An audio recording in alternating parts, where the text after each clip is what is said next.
It is 65 days to the general elections, with campaigns heavily underway. The Independent National Electoral Commission, INEC, raised the alarm that some politicians are buying PVCs and doling out cash to buy over supporters ahead of next year's election. The Inspector General of Police has now issued a stern warning to such politicians. During a one-day stakeholder meeting in Abuja, Alkali Baba cautioned politicians against using money to induce electorates and subverting the will of the masses. The Inspector General of Police says that any politician found culpable will be arrested and prosecuted. Joining us in the studio is a lawyer and political analyst, Jimmy Abia. Good morning. Thank you for joining us on TVC Breakfast. Good to see you. My pleasure. Welcome. When you look at, the peculiarities of a country like ours, where you have over 133 million Nigerians in multi-dimensional poverty, and heading into an election period, is it possible to really say that we can do away without, injecting monies, this money politics, basically addressing it? Is it possible with the level of poverty and the other dynamics in our society? It's quite possible to reduce it if you look at what INEC is trying to do. If you find an electoral system where that cannot easily be manipulated. So when the politicians know that if they spend the money, they will not get results for it, everybody's going to keep his money. But when they find out that that system is porous, that they can manipulate that system, that's when it becomes possible. That's when it becomes necessary to spend that money to induce voters. So I think that it has to do with, first of all, at the INEC level, INEC has to tie up the loose ends to make sure that whatever they're using, all their processes are made to be foolproof. That's for INEC. Then on the part of the security operatives, what I expect is that there should already be some form of profiling. There should also be some form of discrete investigation, to ensure that, such things, people who are even planning such, because people having to distribute money, having to spend money on some of these things, it doesn't start in a day. So it's a planned process. First of all, that money will have to leave the system somehow. First of all, it will have to be kept within the system somehow. There's slush funds being kept within the system for this purpose. Then there would also be a system where that money leaves that system into private hands. So I believe that it is possible for the security agencies to track down these things, because it's either they are going to be given as cash or they are going to go through electronic means. Don't forget that the CBN has a new policy, which the CBN came up with, about this policy on withdrawal. Yeah. Yes, we have not come to a conclusion on that, but I believe that some of these things are things that could actually be monitored at the level of the security agencies. First of all, INEC doing their own part, and then the security agencies playing their own roles. All right. Nigerians themselves, from what I'm trying to ask this question from what she said, because there seem to be some socioeconomic realities with us right now, where when a politician is going to campaign anywhere, from the electorate themselves, they're looking forward to what the politician is even going to give. It is, in fact, there are circumstances where they say, campaign promise we go chop. What is he? They ask questions. What is he bringing? So we have a ready-made electorate waiting to receive something. In fact, in some instances, they check, this one give us this and this one give us this. Who give us something that is better? They weigh all of these options.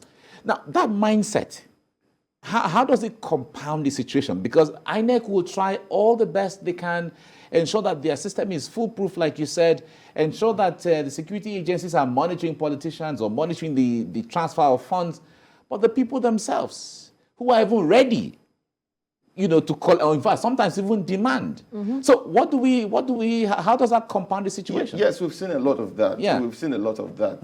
And that's actually a problem with the sensibility, the mentality of the Nigerian electorate. But you can see actually that it is changing gradually. People are coming to realize that whatever they plant today is what they're going to reap tomorrow. So you see a semblance of citizens starting now to know that that 1,000, that 5,000 is not going to secure you for 4 years rather, of that administration. So they now, a lot of Nigerians are coming to realize this. I expected government to do more in that regard, to educate the public, because this is about the kind of information, the kind of messaging. We have the National Orientation Agency, which should have been doing some work in this regard. Good enough, there are NGOs, other civil society organizations, churches, mosques, that are doing some work, in this regard, to educate the public that, look, your vote is your power. And you don't have to sell that power that you have. If you sell it, you're going to be at the losing end for the next 4 years. So there's a semblance that that is changing.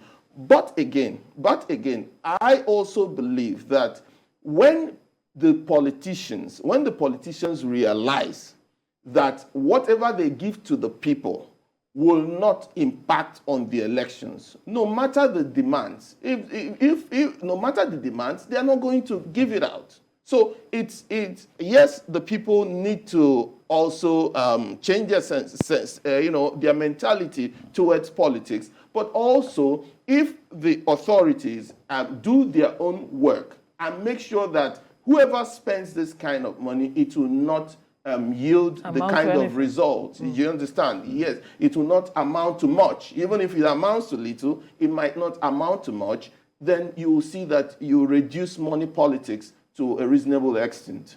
There's also the aspects of you talked about the fact that people are now becoming aware, but that awareness is not enough. There has to be the aspect of accountability, holding these persons to account.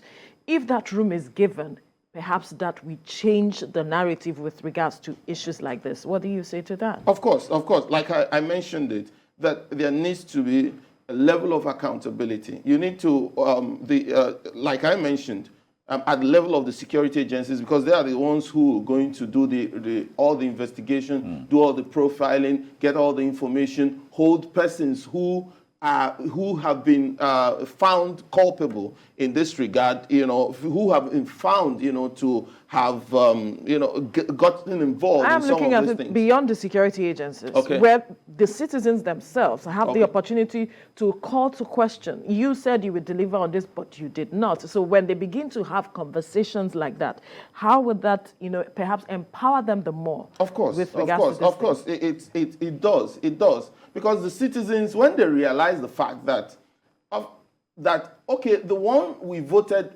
probably 4 years ago, he won a constituency. Maybe the person we sent to the House of Assembly gave us money, and he has not delivered within that period. Or maybe the person we voted as governor gave us money at that time. Oh, we remember he came at that time and gave us money, and he didn't deliver. Why would we continue with this same system? Do you understand? So you will find that going forward, people can actually and should actually be asking the right questions, holding politicians accountable for these things. I mean, it is meant to be. I expect communities to be doing this. That when people come and want to share all this money, and they should ask them questions. What were you able to do, in the last 4 years? And what are the things that you're going to, do going forward? It's not just about the money you are bringing to us. And why are you even bringing these huge sums of money? Why couldn't this have gone into some philanthropic projects? Why couldn't you have done some work, in terms of improving the lives of the people? Why now? Why during elections? Why are you suddenly, coming with bags of cash to dole out? Do you understand? So you find that communities can actually do this by engaging the politicians and making them realize the fact that it is not about the money you give, but about what you have done and what you can do. All right. Now, the people sometimes, when it comes to the logic, you know, that reasoning, that scientific thought of, okay, if this man, like you have said, was around 4 years ago to give us money, and for the four-year period of the term that he served, either as a governor or senator, whatever the thing is, as a governor, we didn't see him. The promises he made, he didn't keep. Now he's here again. Now, that logic, a lot of people don't have the capacity to be that logical as a way of organizing and coordinating that thought, where your thought rubs off on the next person, and then they organize themselves as a way of holding the person to account. Where do we begin to start that conversation from? Because this mentality we're talking about, I believe that's what drives how people react to a lot of things. A lot of people are just reacting to the hunger or reacting to the situation they are facing in their families or in their homes. So who opens the door to that thought, to that reasoning, to that organization, to that coordination to say, for us here in this constituency, or for us here in this state, or for us here in this village or community, we are not going to. We will think this way and not the other way. We are opening that conversation. That's part of what we're doing here. So the media plays a role. Okay. Now, when the media sensitizes the public, now it will trickle down. You go to communities, you will see community leaders. You'll see in each community, you may find religious leaders, traditional leaders. You would also find youth leaders. You also find CDA leaders. So at this level, you expect that you also find women leaders. You also find leaders at different levels are meant to. That is the work of leadership. So at those levels, you find that people can actually come together, because these are the levels at which politicians go to meet them. Politicians will always meet them at these levels. So it is at those levels that they can organize themselves. First of all, the media is playing its role by putting this on the front burner, having it being discussed. We as public affairs analysts are also playing a role. The NGOs are playing a role. The religious organizations are playing a role, and very critical role in that regard. And also, by the time this trickles down, you will see communities also holding theirs or their own accountable at those different levels. So it is something that has to deal with different levels and sections of society. And we are starting the conversation here. And I expect that, going forward, it will trickle down and to different levels. I'm wondering what implication this has on our kind of democracy. We see as is developing democracy, so to speak, and we are seeing what it is with regards to money politics. What is the implication? Well, the implication is obvious. If we don't get it right, what is the duty of government? The Constitution says, for peace, order, and good government. Now, if we don't get it right, we may not be able to have peace. We may not be able to have order. We may not be able to have good government, good governance. So these are the things that we lose if we don't get it right at elections. You see, democracy does not operate on its own. There are fundamentals, there are necessities, things. If not, what you just have is civil rule, civilian rule, but you may not have democracy. Democracy presupposes the government of the people, by the people, and for the people. And it takes its root from the will of the people, the will of the majority of the people. You know, when they say that the minority can have their say, so that is also very critical to democracy. The ability, the right to speak up, even if you are part of the minority within that society, the right to be heard, that is part of the fundamentals of democracy. But the critical one, which we are discussing, which is important, towards elections, is that right of people to exercise freely their franchise. It is fundamental to democracy. And if we lose that, because people don't realize that the right is not just about you going to cast your vote, but being able to cast it freely, without influence. Yes, without influence. And if you are able to do, if you're not able to do that, then we may be losing those things that we expect from government, which the Constitution has even mandated government for peace, for order, and for good government, good governance. All right. Of the society. Now, we see the in our communities, because I like to come from this practical perspective, we see the roles of traditional rulers and religious leaders who are very influential in the minds and the psyche of an average person. Because it seems like a politician tells you something, you can say, hey, go and do your thing. But when your religious leader tells you something, whether it is true or not, you believe it and take it to the bank. Now, these persons, their neutrality also in the system or in politics, where sometimes some of them are consulted by politicians. Every politician from every political party comes, they see the traditional ruler, they are open to them. Whatever they bring, sometimes they accept, as the case may be. I want to put it this way.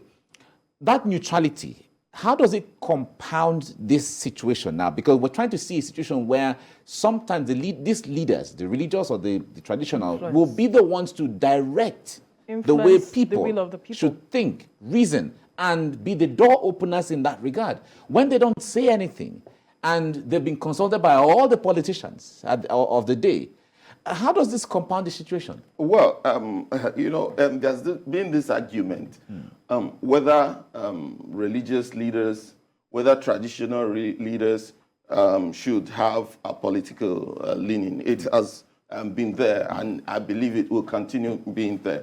But I think what is important is that religious leaders would impress it on because even if a religious leader has an opinion, has a view about a particular, about a particular thing, relating to governance, about politics, ultimately, that is what he owes the society, to ensure that people vote according to their free will. And he must make it known that even though this is where, even when he decides to express an opinion, he must make it known that you don't have to follow me. You don't have to just do it. Please, you think about it. Think about it openly, open-mindedly. So it is not something of compulsion. Oh, this will happen to you if you don't go do it this way. That's not what we expect of religious leaders.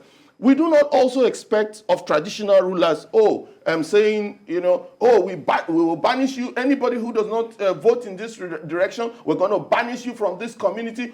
These are the consequences. We're going to do this. No, people have a right. Even when, you see, one beautiful thing about democracy is that even when you are convinced that this is the right way to go, the other man still reserves his right to go the other way. So this is what religious leaders must ensure, that even when they have, if it's said to be democracy, so everybody should have a right to cast his vote towards one particular direction or another.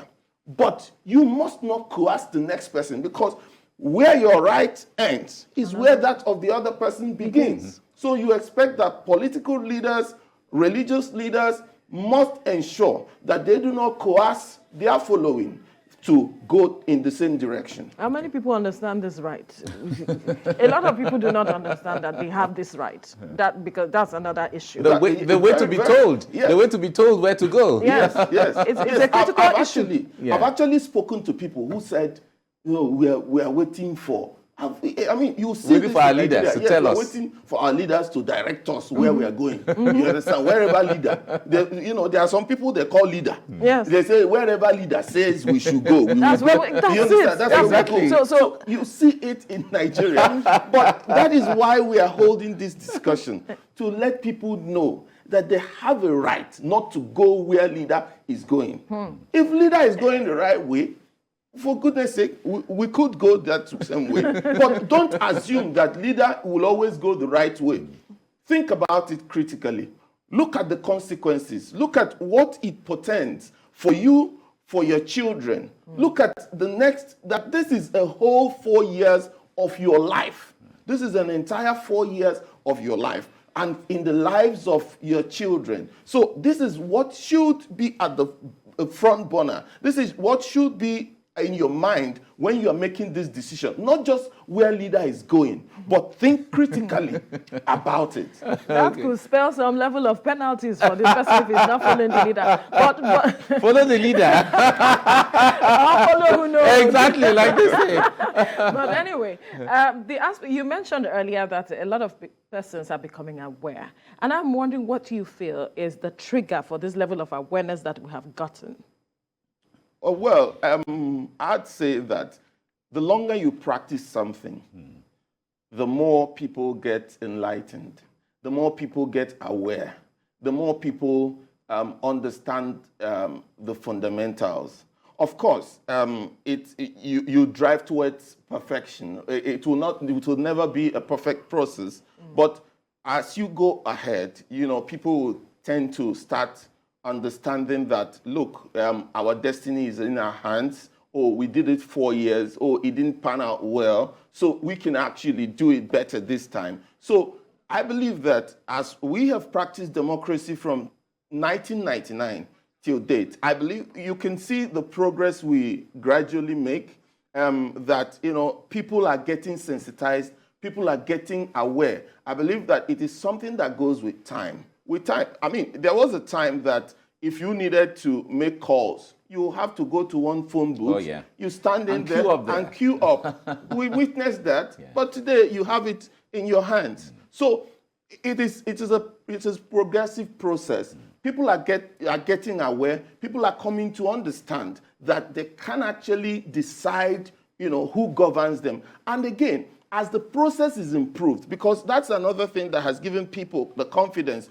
to get involved. People have seen that, okay, the National Assembly has passed the Act, the Electoral Act, which allows for electronic transmission of results. We also have the regulations of INEC, which provides for beavers, and then other improvements in the Electoral Act. People have looked at this and seen that, if we take advantage of this, we can actually take the power. It is actually in our hands, and we can actually exercise it. So that is part of the reason why people are coming to be more aware, to be more sensitized, to try to get more involved in the process.